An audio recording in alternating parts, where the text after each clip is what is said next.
AP రాజకీయం పొత్తుల చుట్టూ తిరుగుతోంది. చంద్రబాబు బీజేపీ పెద్దలను కలవడంపై తమదైన స్టైల్లో పంచులు విసురుతున్నారు నేతలు. పొత్తులపై కీలక వ్యాఖ్యలు చేశారు. ఏ పార్టీ నేతలు ఏమన్నారో చూద్దాం.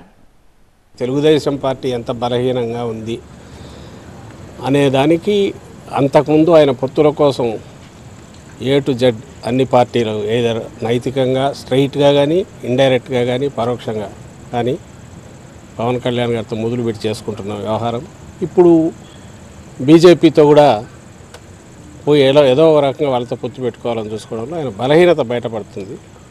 అది బలం అనుకుంటే ఏం హెల్ప్ చేయలేదు. బలం అంటే నిజంగా పొత్తుల కోసం తను వెంటబడాల్సిన అవసరం.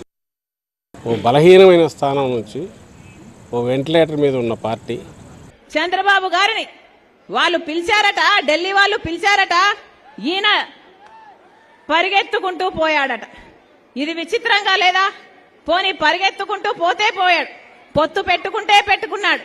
అయ్యా మాకు స్పెషల్ స్టేటస్ ఇస్తేనే మేము పొత్తు పెట్టుకుంటామని ఒక్క కండిషన్ అయినా పెట్టుకోలేకపోయాడా? అది లేదు. ఎందుకంటే ఆయనకు చిత్తశుద్ధి లేదు కాబట్టి. వాళ్ళు పిలిచారట, ఈయన పోయారట.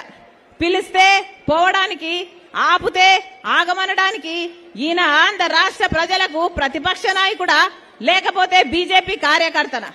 అంటే ఆల్రెడీ పవన్ కళ్యాణ్ గారు జనసేన పార్టీ అనేది బీజేపీతోనే ఉంది.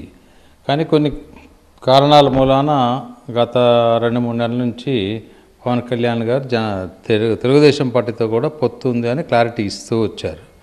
కాబట్టి ఈ మూడు కలవటానికి మాత్రం అవకాశాలు ఎక్కువగా ఉన్నాయి ప్రస్తుత పరిస్థితుల్లో. అందుకే కదా నిన్న చంద్రబాబు నాయుడు గారు కూడా అమిత్ షా గారిని కలవటానికి రావడం జరిగింది. ఇద్దరు ఇష్టపడింది ఏది జరగదు కదా.